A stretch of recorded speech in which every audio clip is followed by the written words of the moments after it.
live again, back with Mickey Angeline, your host for the Bad Filipino, and I'm too stoked and I'm so humbled to have the incredible Beatie Wolfe here in studio with me, kind of, because she's from her own house studio, but she's here. Yeah, I'm here. You're I'm here. here. So welcome, welcome, welcome. Thursday. So we were talking before we went live about air quality because we're going to get into how awesome you are, work that you've done, this cool project you've got coming up, the Postcards for Democracy. I think everyone needs to take part in that. In fact, I haven't yet because I was waiting to have you on here because I'm excited to create some art and send it your way. Nice. Right. And then also Yeah. too, and then also because of the fact that we met at the She-Rock Awards. So yeah, I feel like we're like kin sisters, even though we haven't had a yet chance to really, really hang out yet. Yeah. I mean that and we were just chatting. So that was what, like 8 months ago. I know. What a different world. And but that night, I think the lineup was just incredible. We were chatting about Susie and how you were Susie Quattro and how you were being her personal chauffeur amongst many other things. And yeah, and her and I, like we hadn't met before, but there was this very special connection based on actually the dedication I gave, which was to this dear friend Ali Willis, who just passed away. And Susie had sort of something to tell me, and since then we've really become good friends. And she sent me some lyrics the other week. It's this song that she thinks we're meant to do together. So yeah, that What? night was pretty magical, and just it's amazing. Just I feel like ending it with "I Will Survive," by Gloria Gaynor. I mean, also now looking back and thinking what we've all gone through with everything. So it was sort of like the best way of starting a year in some ways. I agree 110 because we didn't know. I mean, that was like the end of January. It's the tip for me, especially with NAM and with the She Rocks Awards. That's my family reunion with my music family. And I look forward to it every year. And I'm so glad I had that opportunity, even though, like we mentioned, I said I feel bad that you and I didn't get to know each other better and hang out backstage because I did end up being Linda Perry's driver and Susie Quattro. And she is a fire, like Yeah. legend in the game, and she had just come in from, I think she did a tour in Australia, I think she said. Yeah. So she's even on a different time zone, her body, and yet she killed it. And and then I got to take her back home, and she has this way of knowing things about you, and so she's like talking to different people, and her and I had like the best conversation when I took her back to her hotel, and I didn't want it to end because she just felt like a best friend by the end of the evening. Yeah. So I'm really stoked to hear what you two come up with because I think that would be absolutely magical. Yeah. Yeah. No, me too. Me too. So then for you, and how about giving the audience, for those who don't really know about you, Yeah. a little insight on who you are and how you got started in music and what you do that's so unique when it comes to music platform? Well, it's the sort of short answer is I'm a musician, I'm an artist, and I create new tangible formats for the digital age. And even that is like not a mouthful, but like even that is something a bit different. So, on the one hand, I've been writing songs since I was 5. I storytelling in every form, from sort of putting on plays to, writing stories. That was just what occupied my entire childhood. And then I discovered you could put these stories to music, and that was kind of like that aha moment. So that was when I was around 5 or 6. I started writing songs on the keyboard. And at the same time, I discovered my parents' record collection. And that was something that imprinted so deeply because I really saw these records as musical books that you could open up and read like stories. And there was the tangible art form, the ceremony to the whole experience. And then, of course, like the story that the record was telling, even before you got to the music. So for me, like music and that whole package were kind of they were sort of one. It wasn't something you could sort of separate. And from that age, I was imagining, well, what will my albums look like? What will they feel like? What worlds will I create? And by the time I grew up, obviously, like the physical listening music experience, which I loved, tapes, CDs, vinyl, like even mini discs, they kind of sucked.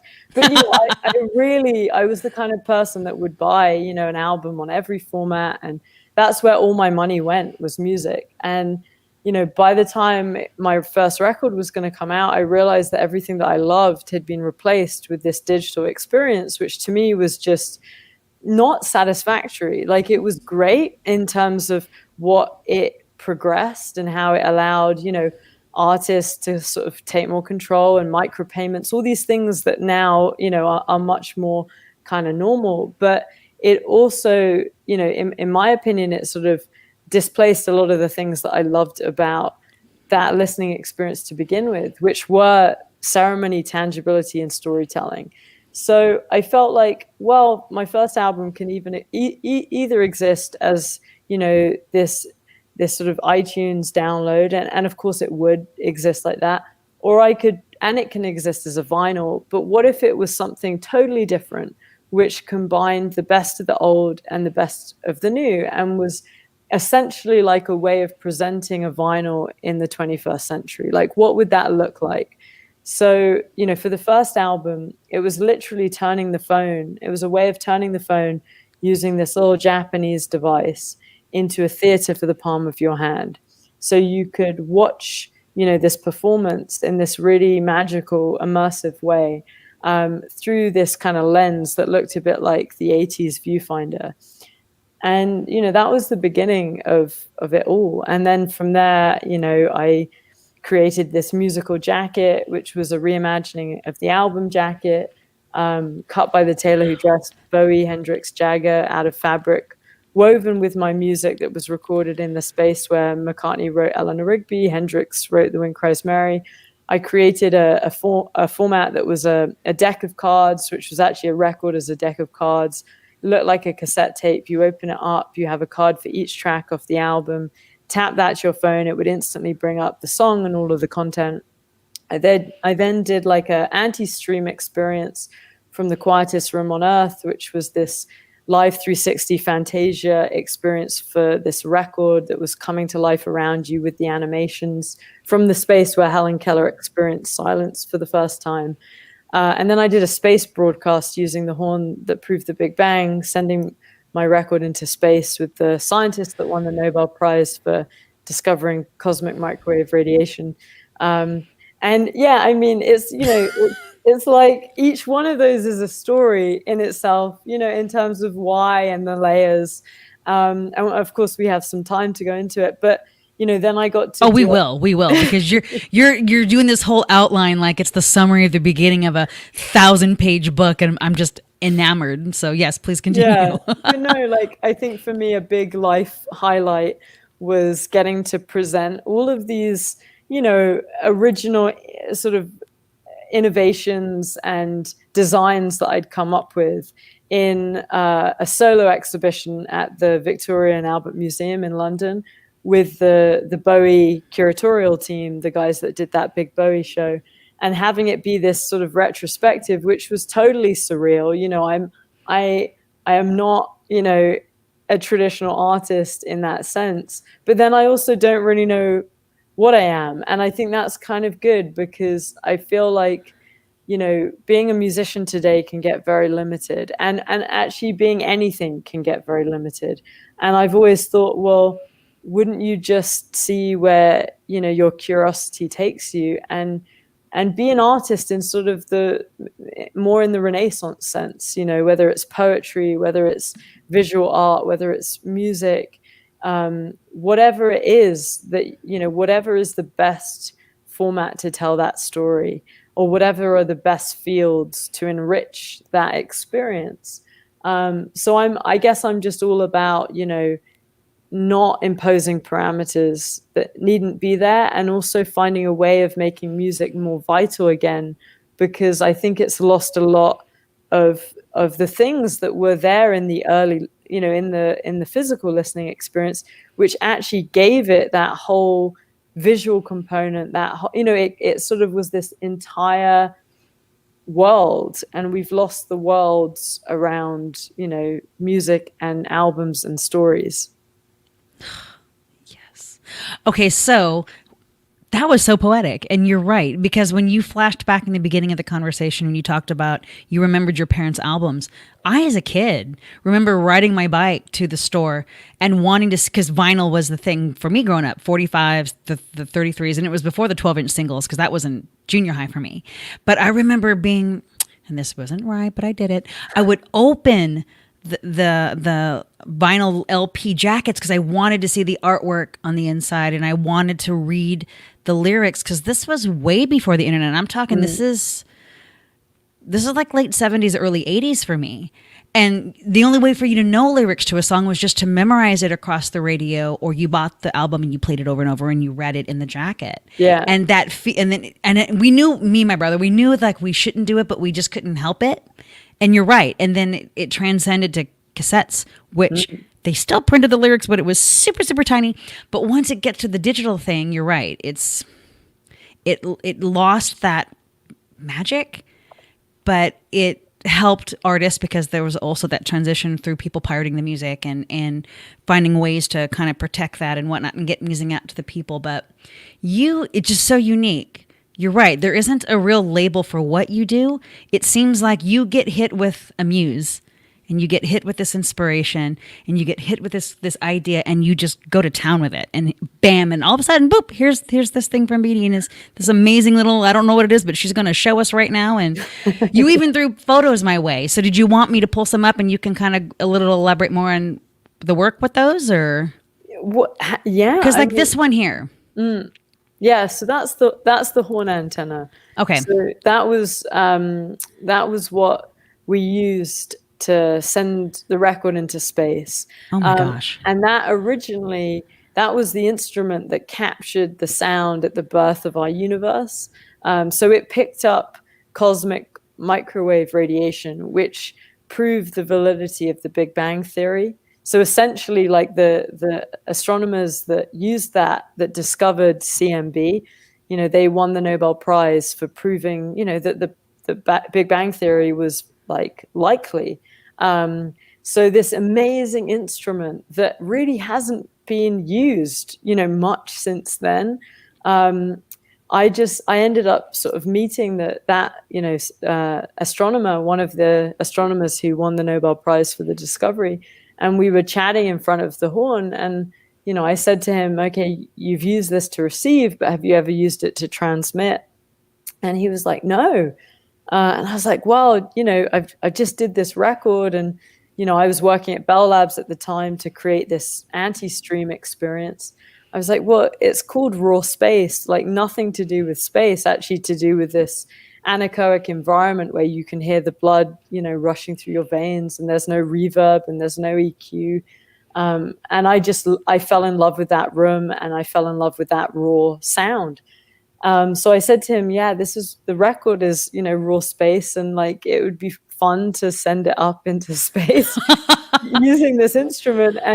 And he was like, "No, it wouldn't be possible because the sound waves will get to a point in the Earth's atmosphere and then they'll stop."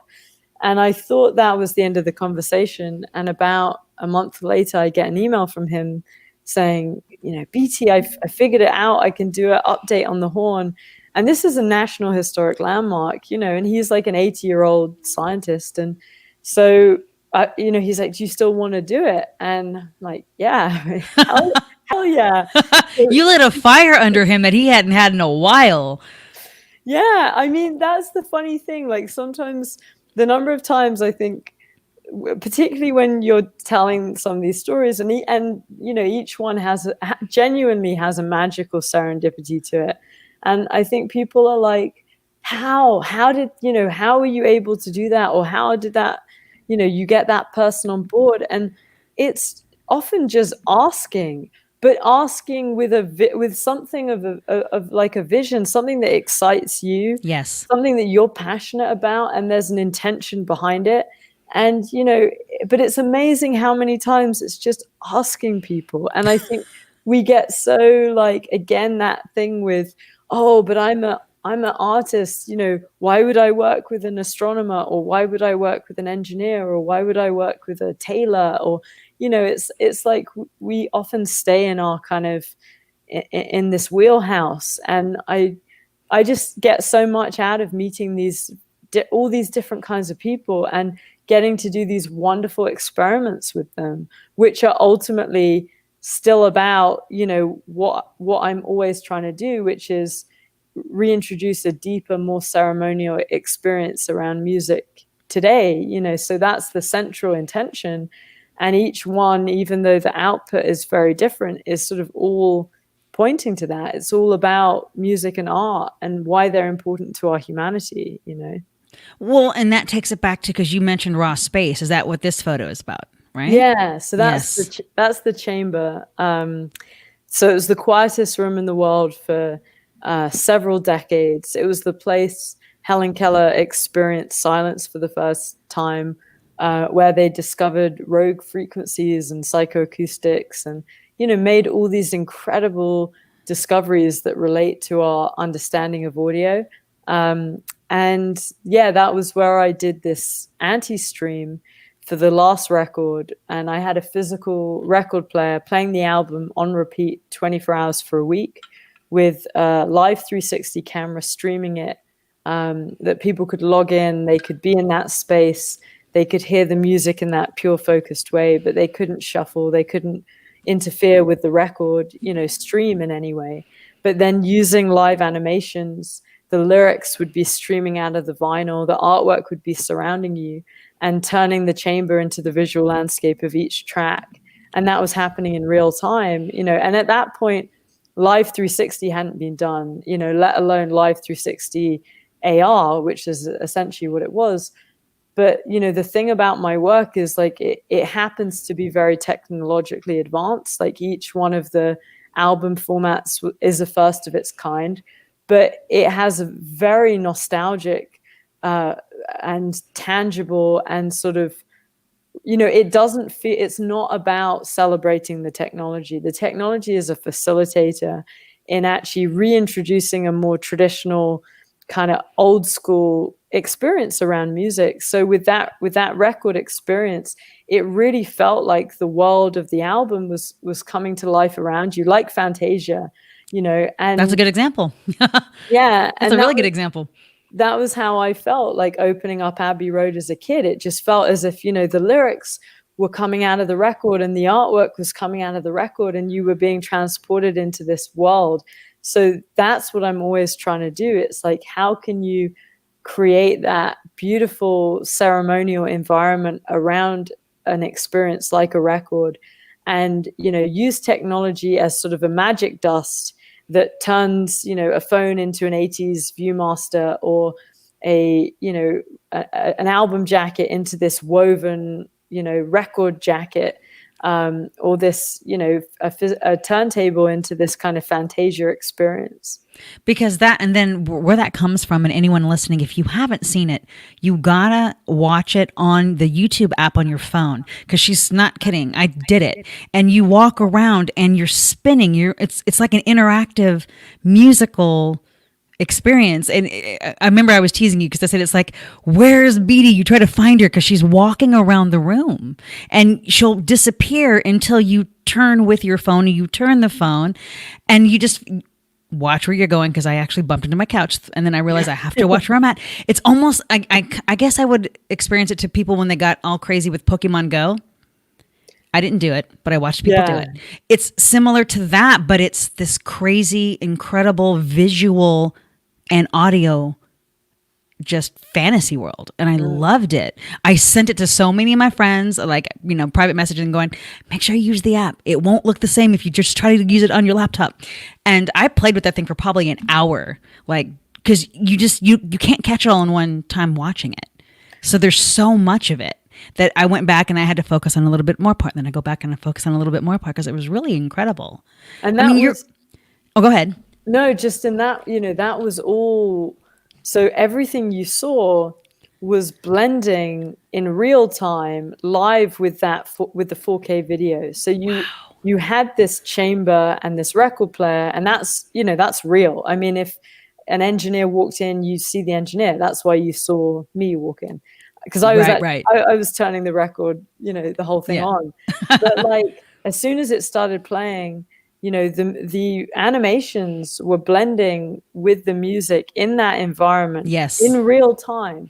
And then each song had its own world, and on every spin that evolved. So Oh, it was wow. this kind of thing, which I think, you know, again, with technology, we can get so caught up in what we can do without knowing why we're doing it. And that's the last thing I'm interested in. So that whole thing of sort of, you know, VR, like even before All Space, you know, when I'd done the jacket and this deck of cards, and obviously before that, this theater for your hand, you know, everyone was like, oh, I bet this was just when AR and VR was beginning to get kind of just on the cusp, and everyone would say, I bet you're going to do something. And I was like, no, I hate, like, I'm not interested, because I couldn't see any reason to do it. And Right. then when I was in that room and that whole realization of like, this is the anti-echo chamber. We are so in an echo chamber right now. And this is literally the anti-echo chamber.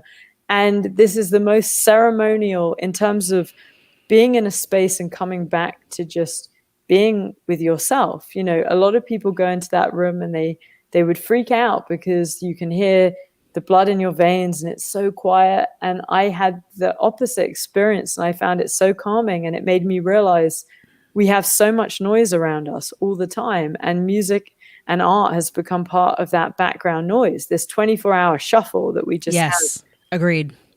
So what if, you know, you have this real ceremonial environment, you have this record player, it's playing, that's not going to be interfered with, it plays 24 hours for a week as this total opposite of our streaming culture, but then you're using AR to bring to life all the elements of the record that, you know, equally I loved, as well as the music, which are the liner notes, you know, the lyrics, the artwork, Yes.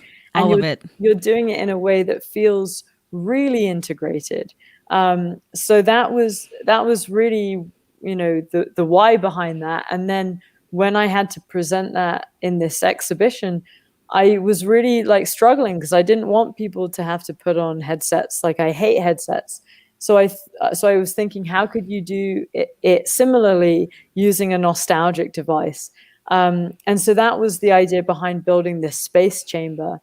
And it was a mylar wrapped, a NASA grade mylar wrapped anechoic chamber that people would enter, and it had, you know, the record player and the speakers, and then it had one of the old coin operated viewports, you know, the kind you would Oh, look out to wow. see. Okay. Yeah. Yeah. And then using one of those, which everyone knows how to use, from a Yes. grandparent to a kid, they could watch the album come to life, you know, in that space. And that's another thing I really believe, is it should be inclusive. You know, everyone should know how to experience it. Everyone should be able to experience it. And it shouldn't be this thing that's like, you know, you got to get all this gear, and it's only if you're like savvy with that kind of stuff. Like, I'm not into that. I think it should be inclusive and immediate, and just feel as if like something is just coming to life in this very natural, magical way. So, how is it just to be on the inside of your brain at any given point when you're coming up with these concepts? You know, because as you're breaking this down and explaining it, my mind's going, where does this come from? And like for the raw space, from idea to completion, how long did that project take for you to do? It was crazy quick. It was like Really? 6 months. Oh, jeez. Yeah, and honestly, that was also because I was working with a design team, Design IO, Okay. who I've worked with before, and they are family. I mean, actually, usually I say that sort of, you know, as a, what's the word? Like, not literally, but they really are family. Yeah. It's my brother and his wife, and Okay. we've worked together on the first record as well. And so I have a team that I you know, as soon as I had the idea and I was able to discuss it, and we could get together, and I'd play through the music, and we'd both go through the visuals of what we were seeing. And honestly, you know, I think when you're working with a team, a small team that are all on the same page, and it's kind of that thing where there really is that just that right sort of synergy. And I hate that word because it sounds so like synergy, man. But you know, it's like it's amazing how that honestly could have taken 3 years, you know, and a lot of the as much as it was down to the conception and figuring out the layers, it was also down to the coding, which, you know, they are incredibly good at. I was going to say, and then there's coding, which I know nothing of, but I know it exists. Because as you break down what it took to make that, you don't see that in the experience. So you succeeded. You created an experience without people, unless, of course, the nerd techs will be like, oh my gosh, how did you do this? But in general, you don't. It's the same to me as the magic of a movie done right. And so where is this at? Where you did that? Oh, so this is in New Jersey. Okay. So yeah, this is Bell Labs. That's Chamber that, you know, we saw a photo of, which is where the whole record was live 360 AR streamed from. That's in New Jersey at the Bell Labs engineer complex. So you know, they invented the telephone, they invented the transistor. You know, they're an incredible bunch of inventors, and they had a program that began with Warhol and Cage and Rauschenberg, which was called Experiments in Art and Technology, and it was all about the engineers partnering with artists to basically learn from one another. And so that program had attenuated, like, just when I first met the president of Bell Labs, and I just had this idea, and I was like, you know, imagine if we did this. And so actually it became the 50-year reboot, Raw Space. For this amazing program. You know, me and Raw Space were the reboot of experiments in art and technology. Look at you. It's like everything you touch just turns to gold. So on this on this next photo, tell me about this. Okay, so this, you know, now we're because there's the video too. Oh yeah, and we can totally watch the video. Do you want to watch the video now and then you explain it? Okay, I'll go ahead and share the screen. We'll go ahead and watch the video. This will be awesome. All right. Where do we go? Where do I go? Maybe it's just a still. No, that is there. I'm going to go to the, here we go, right?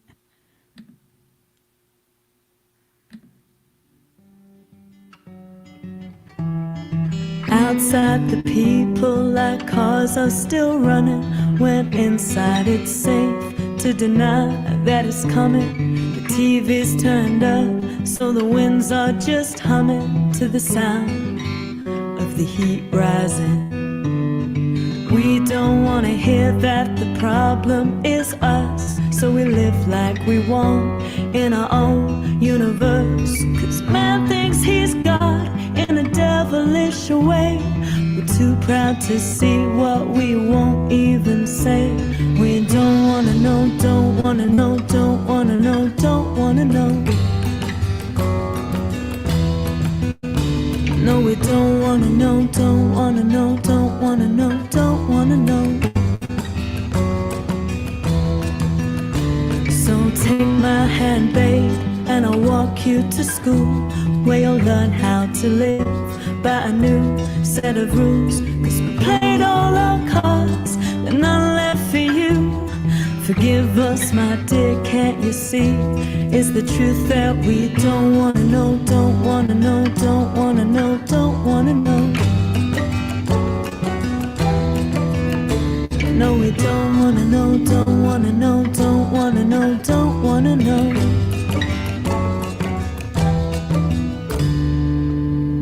What happened to love? Is it out of date? Turn back, there's so much here to say. What happened to love? Is it out of date? Stand back, turn back. There's so much here to say. Turn back. Ta-da. Wow. That was an experience. I even waited. Like, you sent that, and I'm like, I'm going to wait. I want my reaction to be organic because I'm seeing you with the information. That's why I had to take away the ticker. I'm like, wait, there's information at the bottom of this video. and you synth it with beautiful lyrics and the music, but what is it we're witnessing? Okay. Go ahead and break that down. Yeah, I'm gonna break it down. So basically, so the song is called From Green to Red, and the art project is called From Green to Red. And I wrote the song, 11 years ago, after seeing An Inconvenient Truth, when I just thought, like, oh my God, where the hell are we going, and how are we not on a better track? And I thought, well, I don't need to record this song because everyone will see the documentary, and in a few years, everything will be righted. And obviously that didn't happen. So that song ended up becoming part of the second record, which was then woven into this album jacket. So anyway, so then, fast forward to recently, last year, I was sort of really just figuring out what I wanted to do in terms of the next record installation I already had figured out, which is this way of presenting an album using frequency hopping code pioneered by Hedy Lamarr as this sort of secret communication system. And that was going to be at the Art Institute of Chicago. And that was kind of like, okay, that's that next, same constant, what could an album look like today? But I felt just so frustrated with where we were environmentally. And it was just really tearing at me. So I was thinking, how could how can we make it more relatable? Because right now it's so kind of incomprehensible, and it's so kind of impossible to grasp. And I was sitting with a friend from NASA, one of the chief engineers at NASA, and he was showing me, the CO2 emissions graph. And I was just like, kind of like, if everyone saw this, if everyone was able to see this and absorb this, would that help? So taking that graph as an idea and essentially 800,000 years of historic data, I thought, is there a way of presenting that using art and the power of art to make things relatable so that we can actually get a sense of where we are right now? And so what you saw was a timeline of the planet built using 800,000 years of historic NASA data, which essentially shows the threads, right, turning from green to red, but also, those data points getting disrupted as we get, that's why, because I saw the years, and that's what that meant. So it's the timeline. Oh my gosh. It's the timeline of the planet. And, that song is ultimately 4 minutes long, but that's just what you saw as the trailer for an installation I'm going to be doing next year at the London Design Biennale of this project, which will be kind of the full installation version where people will actually be able to interact with this woven timeline and discover sort of more context behind what's going on. And they'll also be able to sort of live mix the audio. So depending on how engaged people are, there'll be different messages that will be coming out of that audio experience. So it will be a whole sort of visual audio immersive installation around the planet's timeline and atmospheric CO2 levels. And that was actually what I was going to be doing all of lockdown. Like, that project was going to be at Cannes Lion and South by and Wall Street Journal Festival and the UN Global Climate Summit. Like, it was literally like this amazing trajectory across the summer and into the fall. And then lockdown hit. And my reaction was like, well, if, as you said before we got on this call, you see the air clearing, as we did at the beginning of lockdown, and you start seeing, creatures sort of reclaiming the land, and in Venice the canals cleared, and all these amazing images that were coming out from just people being inside. So I felt like, well, if there's any sort of tangible difference that's being made during this period, that I was going to be presenting a project about making a tangible difference. Right. Then that's sort of, that's great. But obviously we've got the fires, and we've got the record temperatures, and it's like, so it is still so front of mind for me, and I think for a lot of people. And so having that project be at the London Design Biennale next year, which runs thank goodness, for a month, because I feel like your work needs to be in colleges and universities, and I would even say high schools. The way that what you just explained, I saw that as something for high schoolers and college students to watch and learn, because it's aesthetically pleasing to watch and hear, which would open you up to absorbing the knowledge in front of you, right? Well, and I think that's the thing about, with art and technology, it's like technology should always serve the art, and ultimately art humanizes technology. And if we can use both, if we can be clever and know where to keep things raw, and where to preserve, and what to reclaim, but also where we can innovate, and where we can kind of, allow people to see things differently. So you take big data, which is so impossible for a lot of us to kind of get our heads around, but then you use music and you use art to make it relatable. Or you take technology and, you turn, as I do with the record experiences, you turn sort of something nostalgic into something exciting again, I guess that's what I'm always trying to do, is just how do we keep reminding ourselves of what is valuable, and that just because we now have all this access and we now have sort of everything at our fingertips, there's also a lot we've kind of lost along the way. And it's really important to just remember that, and to sort of figure out, well, where's that sweet spot between, getting the best out of innovation, but also preserving the best of our humanity. Which is the question, because as humans, we tend to ignore rules, and we tend, if memory serves on things that I've learned when I was younger, but humans seem to be the only creatures on the planet that bend the environment for their needs versus learning to adapt to the environment presented to them. And we'll hide it in the guise of science sometimes. And a lot of the times we're doing it for good. And then there are times when we're not, and we're experiencing that right now. We talked about that. I mean, I told you off air when I was still Lyft driving, when everything shut down, at least up here, because I'm in Sacramento, so I'm up in North California, and I noticed, and this is April, so it was like sort of the end of March to the end of April, and I noticed. Number one, I got everywhere completely on time, which I never knew what that meant because there was no one on the road. But everything stayed green. The weather stayed this nice 69, 70.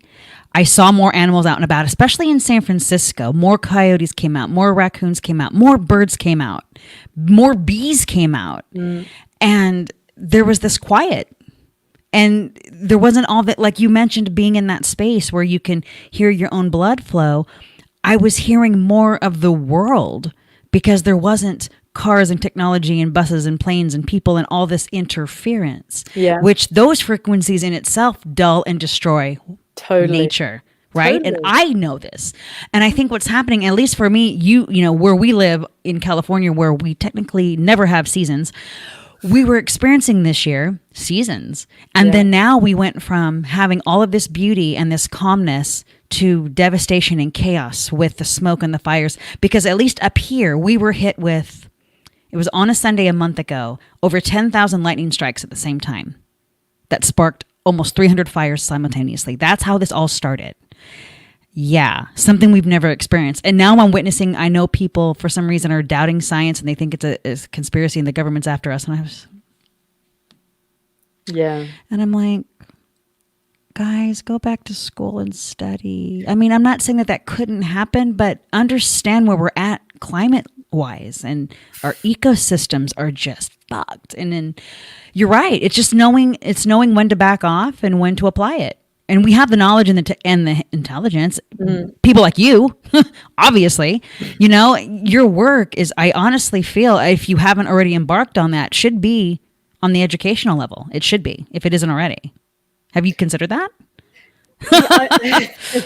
Well, I've definitely given talks at different, universities, or Berkeley, or wherever, or the USC, and I feel like anyone and everyone. I mean, it's that thing where I kind of, whether it's like even a group of like small kids through to, I did this whole project in nursing homes, and so that whole thing again and that was like music and dementia, and which is another program or project you've done.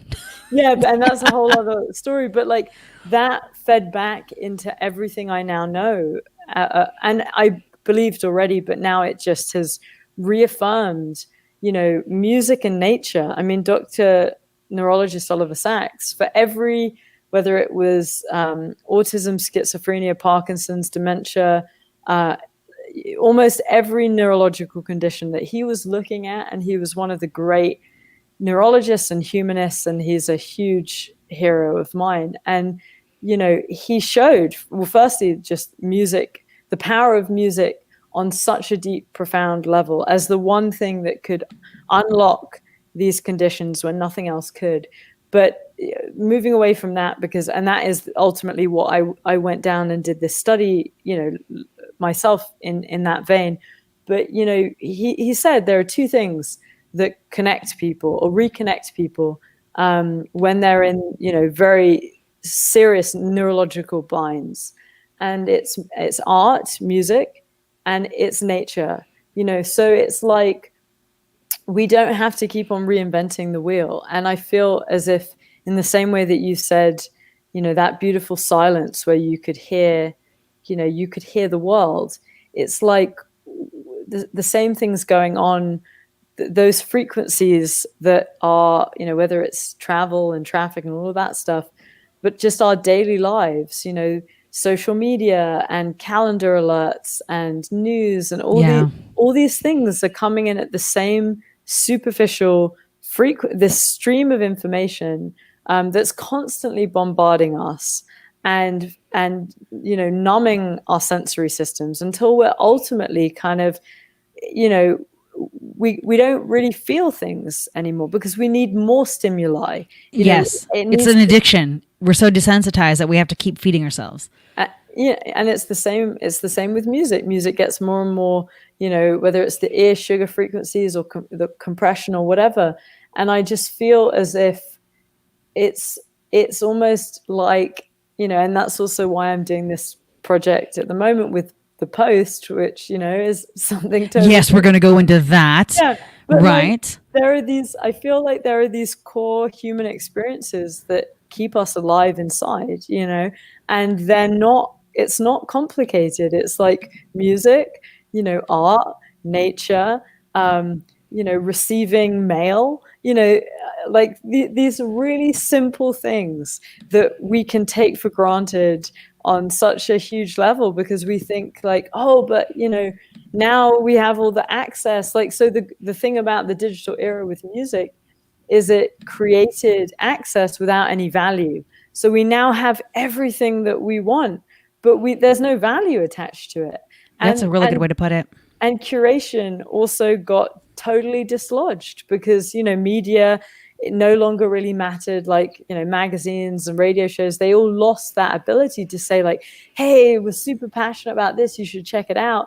So suddenly we have access but no value, and we have noise but no curation. So what do?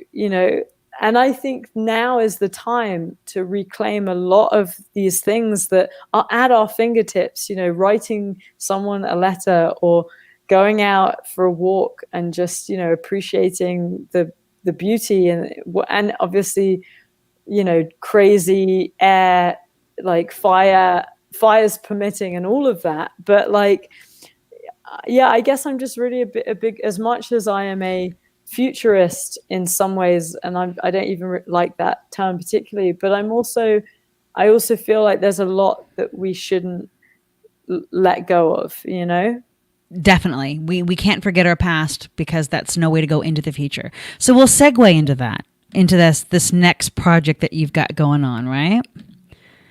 Which is the Postcards for Democracy. Go ahead and give us a little background on that one. So yeah, this is a very new project, just launched a week or so ago with Mark Mothersbaugh from Devo, and he and I share a love of mail and tangible forms as much as our futuristic kind of explorations.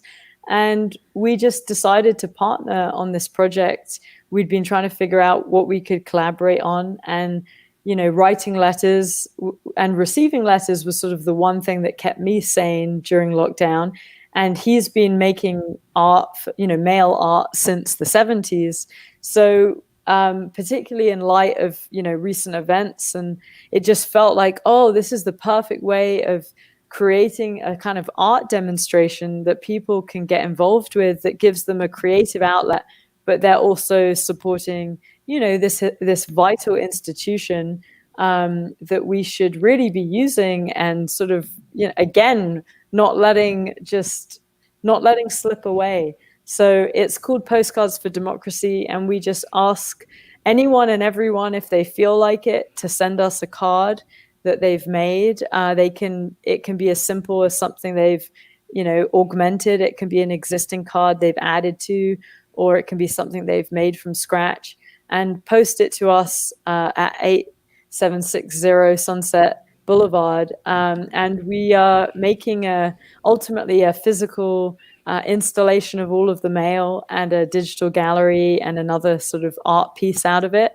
And yeah, I was there yesterday, and it's crazy. Like, even after a week or so, you posted some photos on your IG I saw of the mail that you've received, because I thought, do you know what you two are getting into? Because you're gonna be processing millions of postcards. I actually had a chat with Mark today, because we were trying to figure out how to scan them all, and he's literally like scanning all, like everyone front and back is going to take like it's going to be the next year of our lives.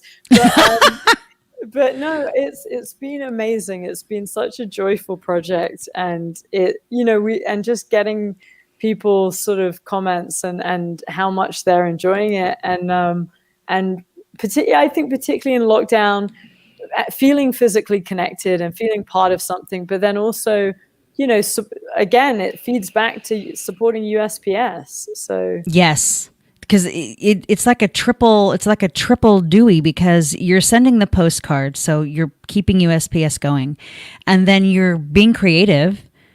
You're doing something that doesn't require your phone or the TV or video games. You're actually creating and curating yourself, and the sky's the limit, whatever you want to do with it. Like, there isn't, I mean, when I showed that earlier with your website, those were examples, right? Those were sample arts. Oh yeah. So whatever you want to do, and then you send it in, and then now you become a collective. It's like the whole world gets to come together. The whole nation gets to come together and be part of something bigger than just ourselves. Totally.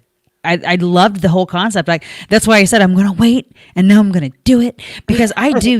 I'm looking forward to mailing Christmas cards this year, writing out individual, like, I've had to work on my penmanship because of all the typing of over the years.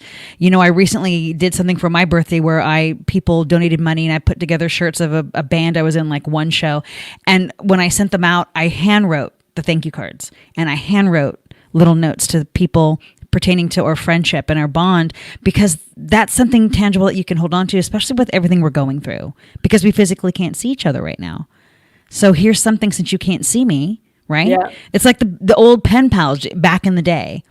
You had a pen pal. People would sign up to have a pen pal from across the world or across the US, because you would never physically get to see them. You get to write each other letters. And that's what this felt like. So thank you to you and Mark for coming up with this incredible idea. So when did the birth of this actually come to fruition before you launched it? Like, Yeah, were you sitting having tea? Were you putting mail in the box one day? Like, so we'd been trying to figure out how to collaborate, because honestly, the way that my brain goes, I think Mark is the same, and there aren't that many people. When you meet a person like that, where it's like, oh, you could explain an idea, and they just get it.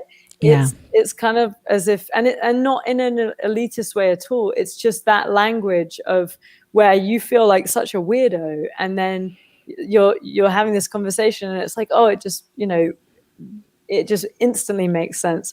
So we were sort of talking about what we could do, and then when lockdown sort of hit, so that was sort of pre-lockdown, and then okay, when everything kicked off, and mail became again like something that I'd always done. I'd always written letters, and as much as I was sort of out of the at university, people thought I was again weird for writing letters and sending people stuff instead of calling them.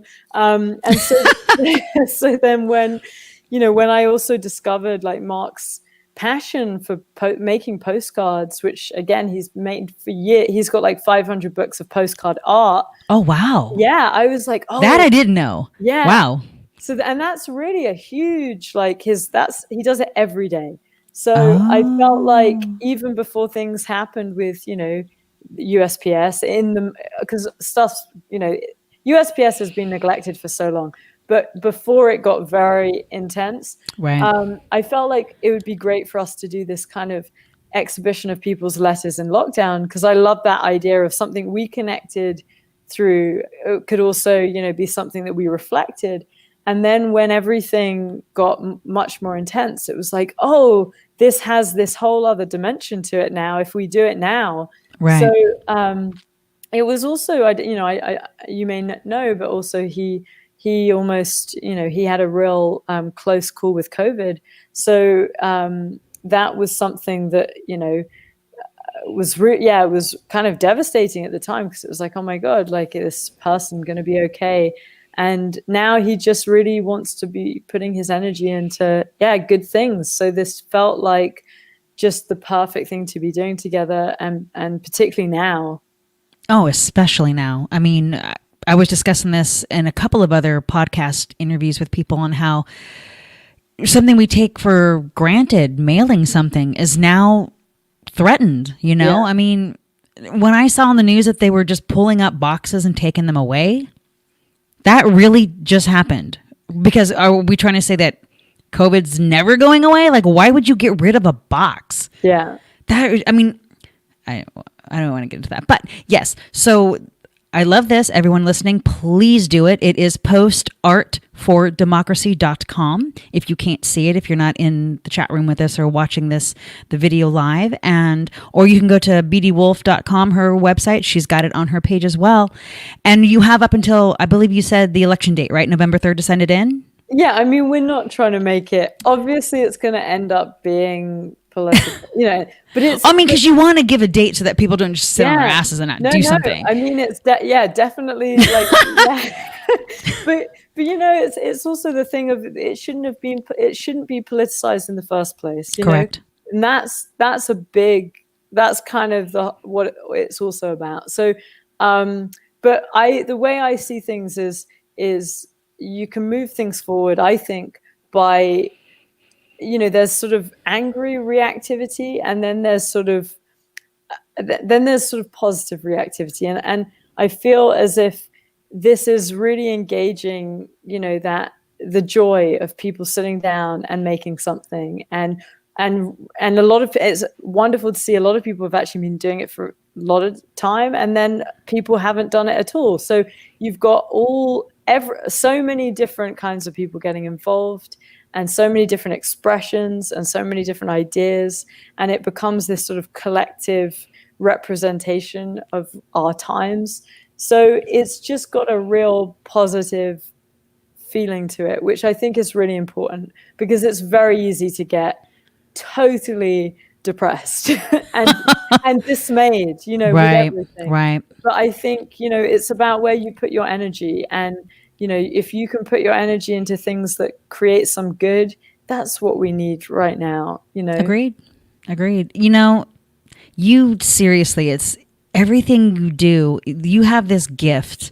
It's like you see a need for something and you fill the pocket on levels you probably didn't intend to when you start it, but by the time it's done, it's like, oh wow, and then it affects this and this and this and this and this and this, even though it's not your intention, because you'll say that over and over again how it's not the intention, but your gift, you do it.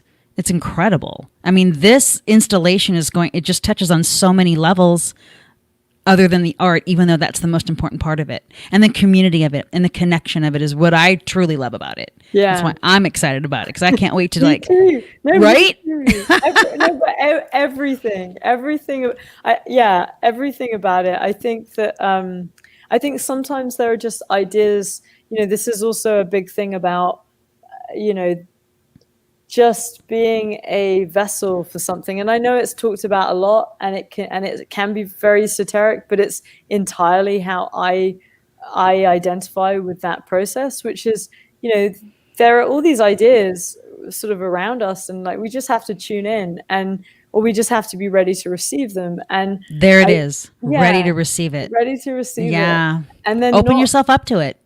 And then just be that facilitator, and don't make it an ego thing, and don't make it a sort of like, oh wow, I'm so clever for doing that, and then it has a different energy. It's right. It's serving a greater purpose, and it came through. You were a funnel in the ways that so many people are funnels for other things.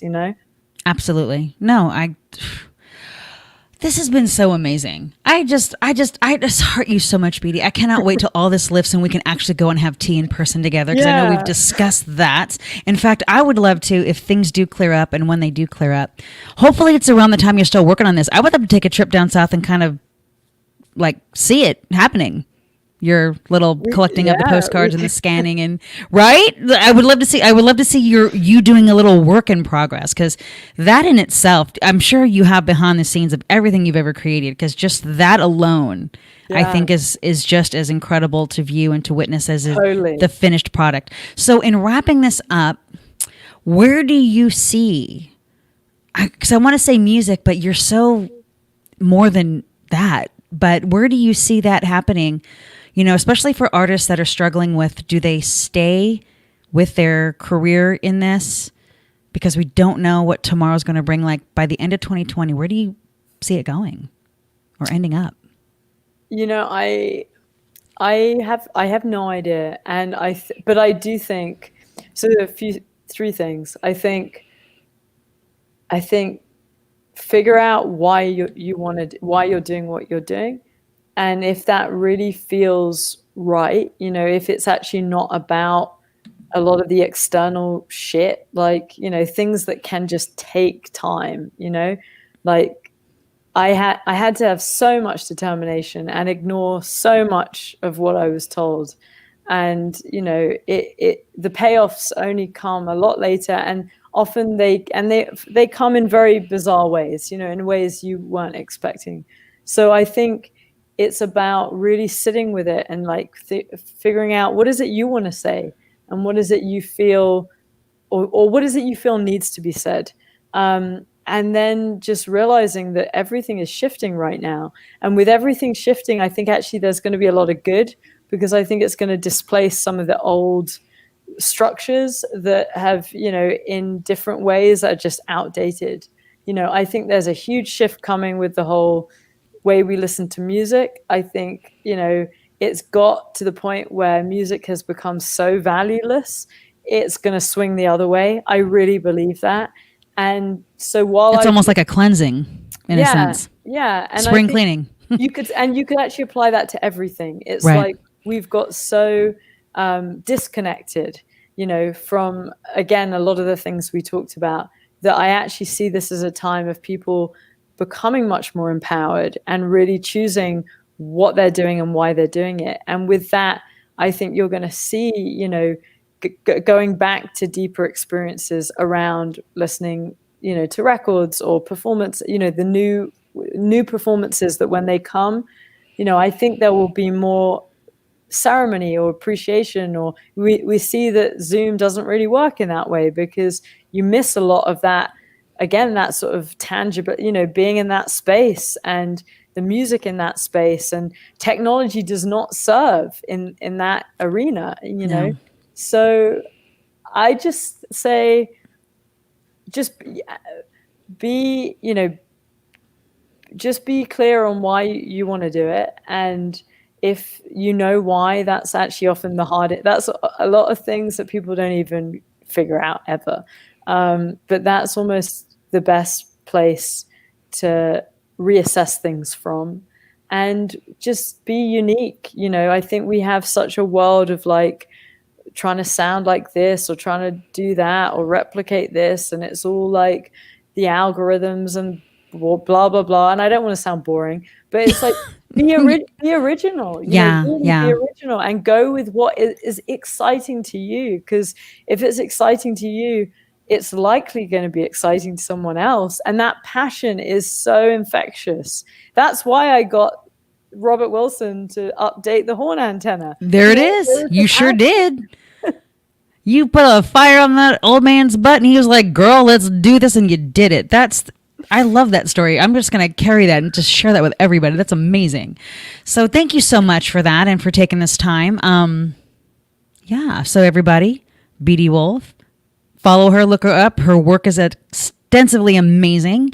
And enjoy the rest of your evening. This is Mickey Angelina with The Bad Filipino signing off. Have a good night.